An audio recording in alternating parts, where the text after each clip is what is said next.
Gagi mga pare, gutom na ako Tara sa BGC, restaurant tayo mga tol. Tara, tara, tara. Uy, gagi, same pare, yung stomach ko, it's hurt pare. I'm gonna die. Tara na, kain na tayo. Dito, ano ba mga pare? Good day mga sir, can I have your order please? Ano na lang, 3 hamburger, 3 spaghetti, isang pizza, tsaka 3 halo-halo. Ang dami yung order mga sir Gagi, gutom na gutom kami, grabe, legit. Sobrang dami kasing shotty ngayon sa BGC. Sobre yun ang dami. Pagod na pagod kami yun, Ayan, 1,534 po lahat. Tanong ko lang din po kung meron kayong mga vaccination card. Vaccination card? Baka pwedeng pagbigyan nyo muna kami kahit ngayon lang, pasensya na po mga sir, hindi po pwede kasi requirement po yung vaccination card dito sa restaurant bago po kumain. Gagi, gutom na kami, consideration naman. My stomach is hurt na, baka naman.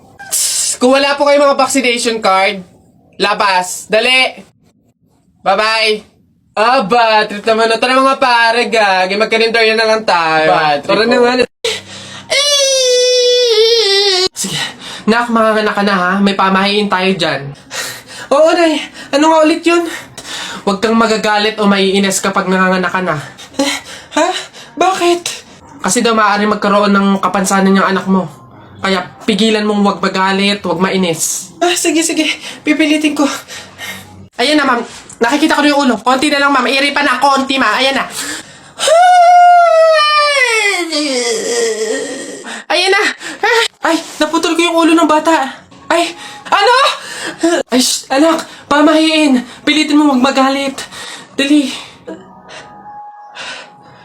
Okay, chill. Pamahiin. Sige nurse, kabit mo na lang mamaya. Excuse me po, magtatanong lang po, mawalang galang na. Wala po kasi kaming chicken oil dun sa table namin. Hihingi lang po sana ako. Chicken oil? Bakit? Dahil buto-buto na yung manok mo. Para saan? Para yun naman yung ulamin mo ng ulamin kapag bubulos ka na ng madaming kanin. Alam ko na yung mga strategy yung ganyan. Kapag nga naman naubos yung manok na dapat tinipid nyo, ang pupunteryahin nyo naman yung chicken oil namin. Kasi nga naman masarap yung chicken oil namin, pwede nga namang ulamin yun. Dahilan para mapakinabangan nyo yung only rice. Alam ko na yan, wala na kayong mauuto dito.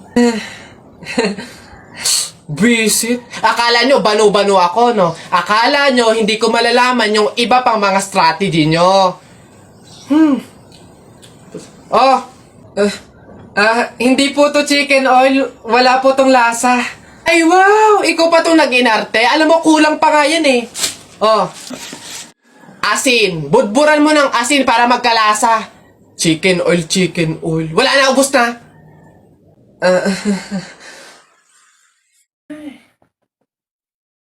Miss, bayad nyo po.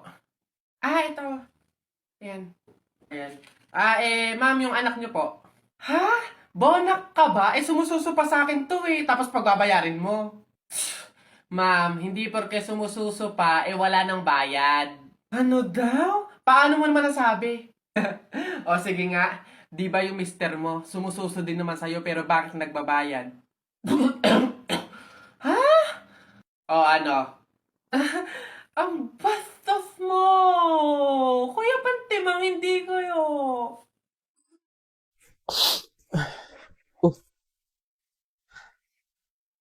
Hello, Nay. Napatawag po kayo. Kamusta po?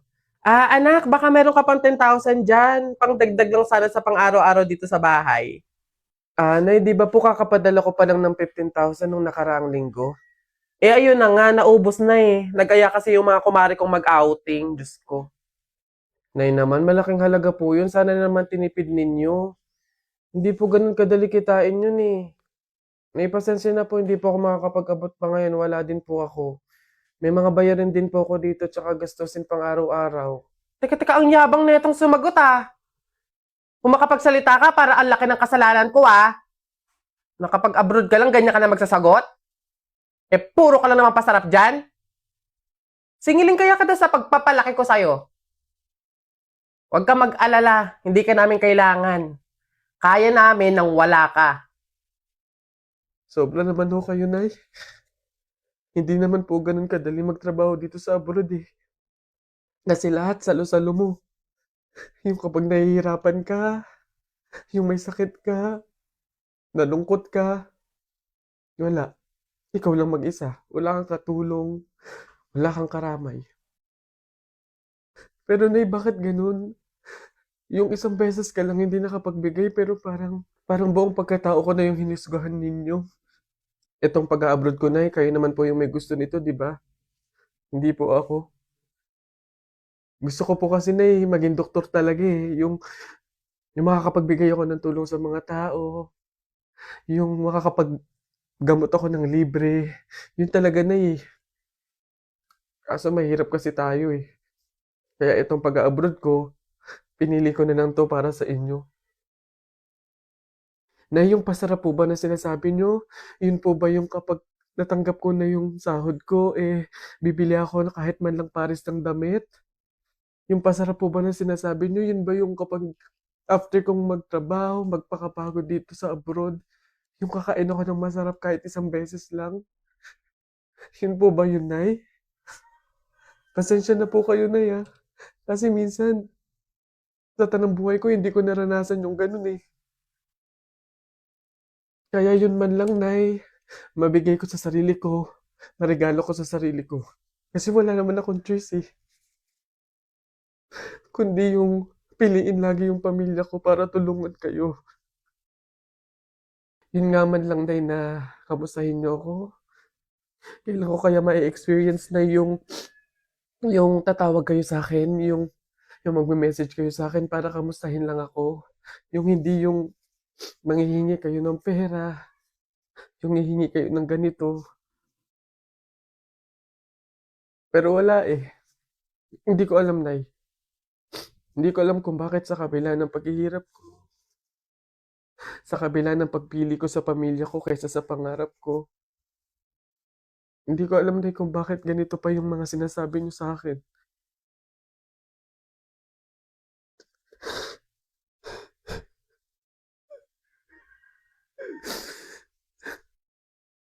Babe, andito na ako. Amoy kandila. Hala, babe! Bakit? Amoy kandila eh. Di ba pamahiin yun? Pag daw amoy kandila, meron daw masamang kaluluwa na nagpaparamdam. Paano na? Ay. Mansari kasi natin ngayon, babe. Kaya may pakandila. Ginawa mong horror yung special day natin. Di mo pa ako binabati eh. Puro ka kasi pamahiin. Happy Mansari! Telay, nako. Una na ako, salamat sa pahapunan. Ay nako, sige, ingat ka, walang anuman. Sige po tita, ingat po. Bye, salamat ulit. Sige. Anak. Nay, bakit? Iikot mo yung plato, bilis. Ha? Bakit, Nay? Basta pamahiin yun kapag aalis yung tao galing sa hapagkainan, iniikot nila yung plato para walang mangyaring masama dun sa aalis. Ha? Ganun ba? Sige, Nay. Wait! Ano ba yan? Ikaw talagang bata ka? Ha? Nay, sabi mo iikot yung plato. Iikot mo na ayos. Ay, Nay, sorry. Pag sa bastos talaga ng batang.